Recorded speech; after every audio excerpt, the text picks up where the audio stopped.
que você está vendo é arte. O que você está Olhemos, vendo senhores, girar a roda da vida e seu séquito. é literatura. Reparem, senhoras, que há silêncio menor É poesia também. estaria parado no ar. Máquinas do mundo há milênios. Se você não está espalham seus sons, entendendo seus nada, portentos, tecem obras, palavra impérios, lava o que sejam se para você pequenos, isso é A palavra absurdo, mente onde a gente sente. atenção, tudo que palavra aqui vai cansa, nascendo, a palavra e avalie, cansa. A palavra passa conecte-se. o que a gente pensa. inclua-se, Palavra faça Dor parte, is an interactive computer porque os artwork tempos estão conceived and mudando produced in e você 2006 pode estar during the 38th por Winter fora. Festival, sponsored by UFMG, Federal University Para falar of dos Minas tempos da Gerais, poesia Brasil. palavrador de Chico Marinho e Alquimar dos Santos, a gente traz, em outras palavras de hoje, Adriano Canabarro Teixeira, um dos organizadores da obra Inclusão Digital, Tecnologias e Metodologias. Eu acho que eu fiz uma entrada um pouquinho assustadora, né? Mas é para provocar mesmo o pessoal. Adriano Teixeira é professor do curso de Ciência da Computação e do Programa de Pós-Graduação em Educação, com pós-doutorado pela Universidade Federal do Rio Grande do Sul, é coordenador do projeto Mutirão pela Inclusão Digital e do grupo de pesquisa Inclusão Digital. Adriano, assustei um pouco o povo, eu acho, né? Mas o tema é mobilizador, pelo menos. Assustou, mas eu acho que é por aí mesmo, Miguel. Me parece que a gente está muito no pé do pelo do coelho. É preciso subir um pouco, sair da nossa zona de conforto, para ver algumas coisas que são óbvias, né? Como, por exemplo, de que a sociedade que a gente vive não é mais a sociedade dos nossos pais, não é mais a sociedade dos nossos avós, não é mais a sociedade de 1000 anos atrás. E a gente tem alguns espaços no mundo em que a gente vive, né, que seguem um modelo que já está ultrapassado há muito tempo e que a todo dia temos provas de que não formam mais o cidadão, não nos preparam mais para fazer diferente, para transformar a sociedade que a gente vive. E nesse panorama de mudanças, a gente vê muitas instâncias sociais mudando, né, reacomodando-se, revendo conceitos. Qual o espaço, na tua concepção, que tem mais dificuldades em mudar? Eu costumo dizer, a gente está batendo papo, né, que existem, e veja que eu fiz parte e faço parte desses 13 ambientes, mas a gente tem que fazer uma meia-culpa, né, que não existe nada mais tradicional do que o CTG, e eu sou de CTG, e gosto de CTG, gosto de cantar, do que a igreja. E eu vivenciei, acho que a igreja tem um papel importante na vida das pessoas, a religião, né? E passei muito tempo na minha vida nesse meio. E, por último, a escola com E maiúsculo, a universidade com U maiúsculo. Ou seja, são extremamente tradicionais e tem uma dificuldade enorme em se adaptar, ou se transformar, nem a se adaptar, né? Se transformar junto com a sociedade. O CTG remete à tradição, acho que tem que realmente trabalhar com o passado pensando no futuro, né? A igreja, não precisamos nem comentar muito. O problema é a escola e agora a a escola não universidade. poderia, né? A escola e a universidade não poderiam, porque a gente precisa ser ágil, precisamos ser ágeis, né? Precisamos, junto com a transformação da sociedade, transformar a nossa forma de atuar e de formar pessoas, ajudar a formar pessoas para uma sociedade que está aí. Pois é, nessa referência, o que tem, a decisão é quase sempre a seguinte: encher a escola o máximo possível de aparatos, aparelhos. Agora a onda é o tablet. Eu te pergunto, é o suficiente? Se nós enchermos a escola e a universidade de recursos tecnológicos, faremos bastante? Na verdade, quando a gente fala em inclusão digital, que é o tema do livro, né, existem vários níveis de inclusão. Sem dúvida alguma, o primeiro nível importante é a disponibilização, mas não é o determinante. Quando a gente fala em informática educativa e inclusão digital, muito mais importa o inclusão do que o digital. Muito mais importa o educativa do que a informática. Ou seja, o que a gente tem que pensar e repensar é a nossa forma de ver a educação, a nossa forma de fazer a educação. Qual é o papel das instituições de ensino, superior ou não, numa sociedade que é conectada. Numa sociedade em que essas tecnologias, e aqui entra livro, entra o que você quiser, elas fazem o papel que nós temos erroneamente e falaciamente, existe essa palavra, professor Miguel? Existe. Existe. Assumido na educação. Porque não precisamos mais ir até a escola ou não precisamos mais ir até a universidade para receber informações. O professor, em dado momento, foi um centro de conhecimento. Ele era o cara que chegava em sala de aula com o conteúdo, né?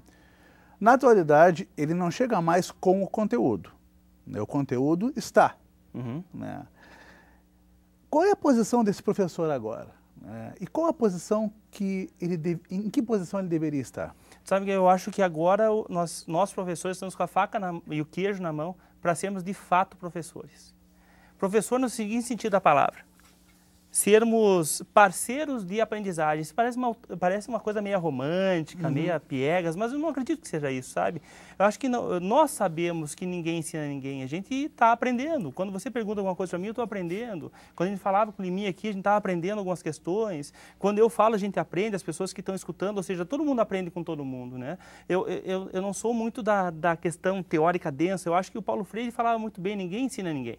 A gente aprende, é uma relação de troca de experiências. O mais experiente ajuda o menos experiente. E que numa situação de sala de aula, nós temos elementos ali em que os alunos, os estudantes, perdão, são mais experientes, né? Então, eu acho que agora chegou o momento em que o professor não precisa ser um depositador de informações. Ele passava a matéria. Exatamente, porque já tem quem passe a matéria e, desculpa, a gente tem que falar isso, passa muito melhor que a gente, né? São as tecnologias e assim por diante. O professor tem que ser o cara, me parece agora, que tem que ajudar a desenvolver habilidades no seu estudante que é menos experiente que você. Ou seja, que informações são importantes? Como eu vou valorar informações? Como eu sei que uma fonte é legal e outra fonte não é legal? Pois é, a gente está saindo no momento em que havia uma carência e passando por um estágio em que há excesso. O professor deveria, a princípio, ajudar a selecionar. Eu acho assim, a gente vive numa era da abundância, né? Eu acho muito mais fácil você trabalhar com abundância do que com carência. Mas a gente está acostumado com a carência. Então agora assim, a gente tem que trabalhar com as habilidades necessárias, né? E nós temos mais experiência. Quando a gente discute sobre isso, eu sempre pergunto para as pessoas que já fizeram um curso superior. Você, por exemplo, já fez o teu doutorado, né? Pós-doutorado e assim por diante. Se você fosse voltar a fazer qualquer faculdade agora, ia ser altamente mais fácil. Assim, ia ser uma piada, ironicamente mais fácil, né? Por que você ficou mais inteligente? Não sei, mas porque você tem habilidades muito mais desenvolvidas que tinha quando fez a sua primeira graduação. Então, eu acho que essa é a questão que as tecnologias, elas impõem à escola. Não tem mais... O Humberto Eco falava, né? É água morra abaixo, não tem mais questionar. Água morra abaixo. E mais uma questão. O governo está colocando o tablet. Mas se não colocar tablet, a gurizada vai começar a levar seu smartphone para dentro da escola. Já está levando. Vai começar a levar o seu computador pessoal, vai começar a levar a tecnologia para dentro da escola. E isso, sem dúvida alguma, vai forçar com que nós, esses professores, e que as instituições de ensino, me parece que em especial as universidades, tenham que pensar que tipo de cidadão eu estou formando. Para que sociedade é essa? Uma sociedade que já morreu? Porque quem conhece universidades europeias sabe que a Universidade Europeia de 1000 anos, 1500 anos atrás, é a mesma arquitetura. Mudou o tipo de cadeira, agora tem energia elétrica, mas a forma da aula é a mesma. Isso é uma insanidade, né? Se a sociedade mudou, nós temos que mudar também. Algumas pessoas dizem que quando se fala em tecnologia, a pessoa que fala sobre isso esquece a questão social. Ou seja, se pensa em computadores, se pensa no tablet, mas não se menciona, por exemplo, a grande disparidade que existe, né, na sociedade. Eu pergunto, o computador ainda está situado na parte, digamos, mais rica da sociedade ou ele já existe na sociedade como um todo? Acho que tem uma questão, assim, a sociedade como um todo já se deu conta de que ele é um elemento estratégico para o desenvolvimento dos seus filhos, desenvolvimento pessoal e assim por diante. Então, tanto que nós não víamos há um bom tempo atrás, por exemplo, a possibilidade de comprar um computador em 24 vezes. Isso é verdade. Que a gente sabe, quem trabalha com tecnologia, que dali um ano, aquele computador já não vale nem metade do que eu comprei, mas tudo bem. Isso denota que as pessoas já verificam a importância disso, né?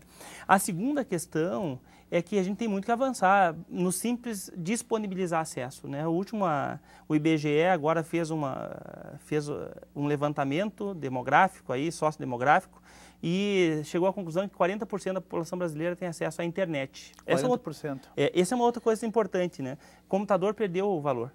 As pessoas não querem mais computadores, elas querem alguma coisa para poder conectar a internet. Esse é um dos motivos pelos quais barateou muito os computadores. Porque eu não preciso mais botar um disco rígido muito grande, nem muita memória, eu preciso conectar. Muito bem. Só que olha a pergunta que é feita para as pessoas quando são questionadas sobre o acesso ou não, né? Nos últimos 3 meses, você acessou uma vez a internet? Se acessou, entra nos 40%. Se não acessou, fica dentro dos excluídos. Ou seja, o acesso à internet uma vez nos últimos 3 meses é nada. É nada. Né? Então, se a gente for pegar um acesso não diário... vira usuário, porque acessou a internet uma vez. Exatamente. Então, se você pegar acessos diários, esse percentual cai muito. Então, uma das questões é, nós temos que avançar muito. Nesse ponto, me parece que as políticas públicas têm feito um papel interessante de colocar tecnologia. Só que, paralelamente a isso, nós temos que pensar a formação de professores. A gente tem que pensar a própria estrutura curricular. É uma insanidade pensar de que a escola tem a capacidade de ensinar para os seus alunos tudo aquilo que eles vão precisar daqui a 3 anos. Eu não sei o que eu vou precisar daqui a 5 minutos na minha profissão. Então, essa é uma questão um pouco mais de fundo, mas que deve ser pensada junto para que, de fato, as tecnologias possam qualificar a vida das pessoas. Adriano, no próximo bloco, quero conversar contigo sobre a sociedade do conhecimento. A gente dá um tempinho e já volta.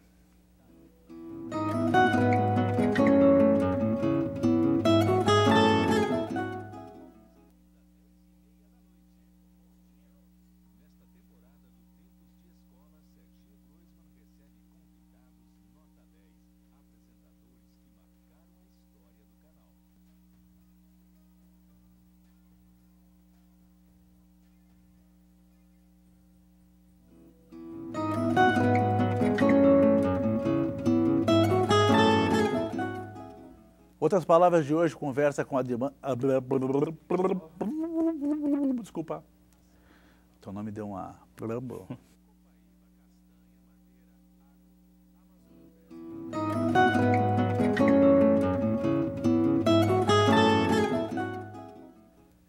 Outras palavras de hoje, conversa com Adriano Canabarro Teixeira, professor da UPF e organizador da obra Inclusão Digital, Tecnologias e Metodologias. Adriano, sociedade do conhecimento, isso existe? É uma utopia? É um engano? É uma ilusão? O que é isso? Usando alguns conceitos do próprio R. Levy, ela existe virtualmente, ou seja, ela tem. Ela pode acontecer. Ela está em potência. Por isso a gente falava no primeiro bloco, por que é então importante a gente trabalhar com questões ligadas à aprendizagem, como aprender e compreender melhor, porque a informação está disponível aí, né? Então a gente tem que transformar isso por um processo chamado aprendizagem, para que a gente possa ter uma sociedade chamada conhecimento, né? Então, virtualmente, ela existe, porque a gente tem informações disponíveis como a gente nunca teve, né? Tem uma informação só para ilustrar para quem está nos escutando, um jornal de quarta-feira, de meio de semana, tem mais informações do que um cidadão da Idade Média teria acesso a vida inteira. Eu estou falando só do jornal de quarta-feira, que é aquele um pouco mais gordinho, não é muito magrinho nem muito gordão, né? Muito bem. Um outro elemento, sem dúvida alguma, o conhecimento é diferencial. Vou dar exemplos da minha área, né? Steve Jobs não se formou. Teve que sair da escola, isso é para nós que fizemos universidade, é bom de pensar.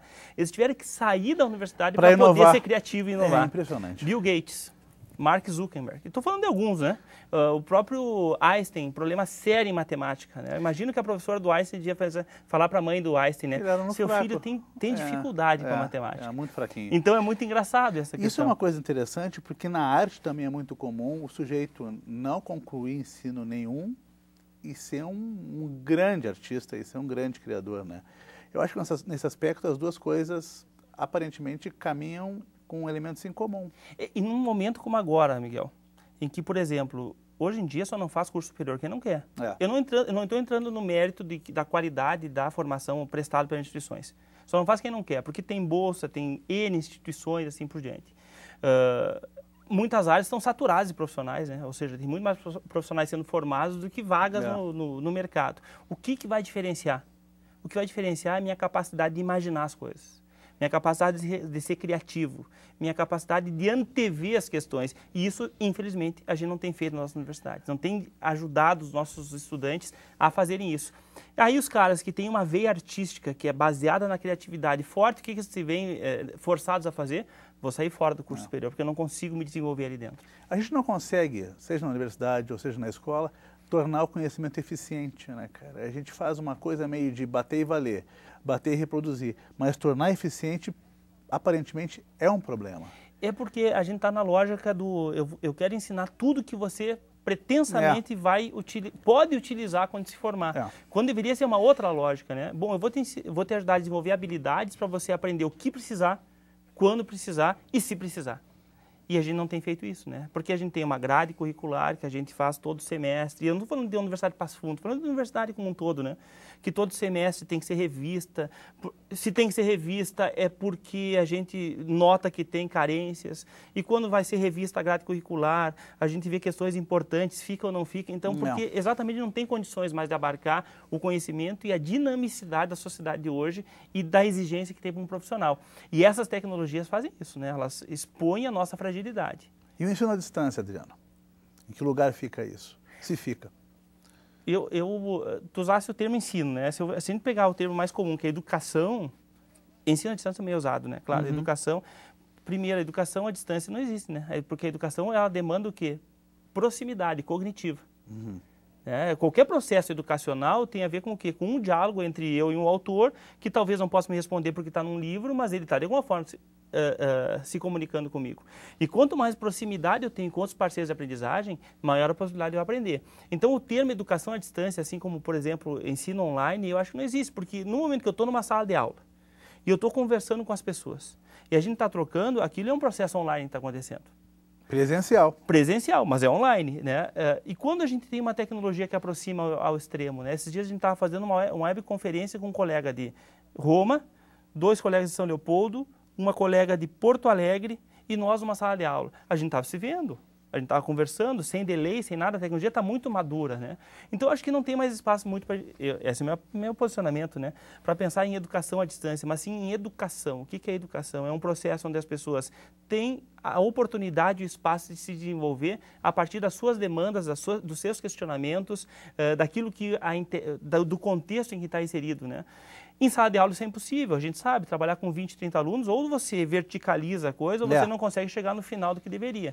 Agora, quando a tecnologia entra na brincadeira, aí muda, porque as pessoas podem achar significado para aquilo, podem achar outros formatos de trabalhar aquele conteúdo e mais do que isso, né? Podem ser protagonistas do processo.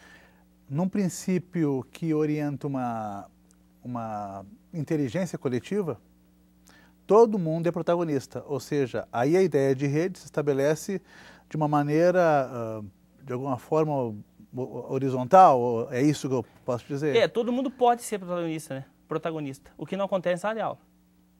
As pessoas não podem ser protagonistas, e o protagonista somos nós, professores.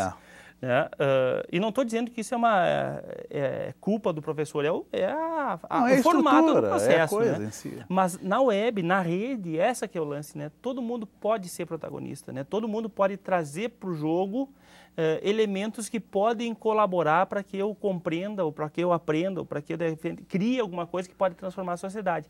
Eu acho que isso é o legal da tecnologia. Só que o que a gente vê? As instituições de ensino, a primeira questão que elas fazem com relação às tecnologias é proibir, é cortar, coibir tudo que tem a ver com colaboração, com compartilhamento. É porque quebra a hierarquia, né, Adriano? Exatamente. Esse é o medo, né? No momento que todo mundo começa a protagonizar, a autoridade se fragiliza.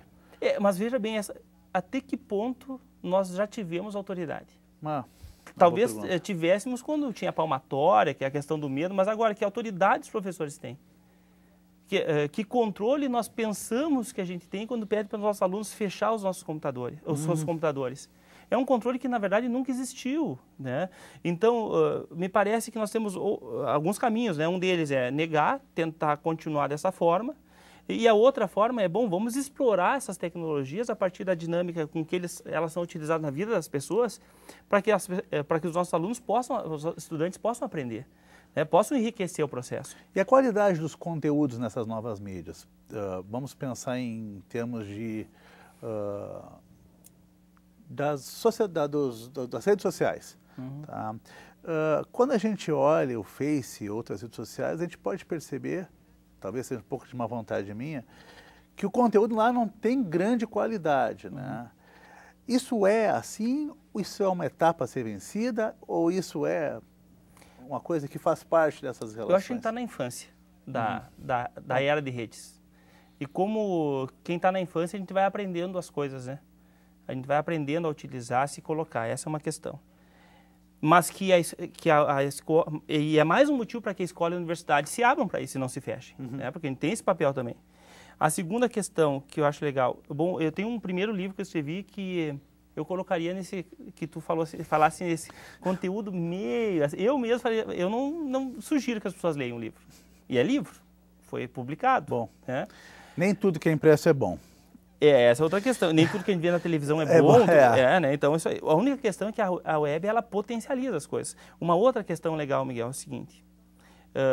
Eu tenho a possibilidade de escolher, se eu acho que tem, primeiro, se eu acho que tem alguma coisa, ou alguém que está gerando conteúdo que não me interessa, é só eu ir lá e desmarcar, não quero mais receber conteúdo dessa pessoa. Ou mais, se eu acho que não tem conteúdo que preste, eu tenho uma chance real de gerar conteúdo que preste, o que eu não teria em outras circunstâncias, né? Então, me parece que a questão do... E outra questão ainda, tem várias, né? Assim como tem coisas que são, do ponto de vista nosso, pessoal, de menor qualidade, existem coisas que, para mim, são absolutamente valiosas ali dentro, que eu não acharia, eu não teria acesso se não fosse em função da tecnologia. Eu acredito que a tecnologia é assim, extremamente democratizadora, porque qualquer um, absolutamente, qualquer um, independente da sua cor, se é amarelo ou se é verde, que acessar um determinado ambiente vai ter acesso ao mesmo conteúdo. Bom, tá, tem toda uma formação histórica, educacional, que me possibilita me apropriar de uma forma ou de outra desse conteúdo. Entretanto, ele está disponível para mim. E eu acredito que as pessoas só precisam de uma coisa nessa vida, oportunidade. Tendo oportunidade, elas conseguem se desenvolver e achar o seu espaço ali, né? Então, acho que tem essa questão do, só tem coisa ruim, tem muita coisa que não presta? Tem, mas também tem, do outro lado, tem muita coisa que presta. Vou trazer só um número para ti e para quem está nos escutando. Só o YouTube é um site de disponibilização de vídeos, né? Você consegue disponibilizar vídeos no YouTube. Por dia, são 864 mil horas de vídeos novos disponibilizados. Eu não estou falando do Vimeo e de outros tantos que existem. Ou seja, é óbvio que aí tem muita porcaria, mas é ingenuidade nossa pensar que não tem nada que preste. E qual é o lugar no jogo, na formação dos jovens, já que eles são completamente afixados no videogame? Sabe que tem um autor que vem numa jornada, até o Vim vem, né? O Homo Sapiens, ele fala, e não é porque ele fala, a gente observa isso, né? O jogo primeiro desafia, e todo mundo gosta de ser desafiado, né? Na verdade, a gente só avança quando a gente é desafiado. A nossa bandeira, infelizmente, ela tem uma mentira, né? Ordem e progresso. Com ordem não existe progresso, né? Muito bem. Segundo, a questão da imersão, do protagonismo. Quanto mais imerso eu me sinto, mais envolvido pelo processo, né? E a outra questão é do protagonismo, ou seja, eu tenho que ser ativo, né? Eu tenho que fazer parte do processo. Esses são 3 elementos que fazem parte dos games, né? Então, me parece que, sem analisar o game em si, a dinâmica que ele impõe, que ele possibilita, é valiosíssima para o processo educacional. Bom, a gente poderia conversar durante muito tempo sobre esse tema fascinante, mas, infelizmente, o programa chegou ao fim. Muito obrigado pela tua presença e parabéns pela tua obra, Adriano. Outras Palavras de hoje conversou com Adriano Canabarro Teixeira, professor da UPF e organizador da obra Inclusão Digital, Tecnologias e Metodologias. A gente se encontra na semana que vem. Valeu!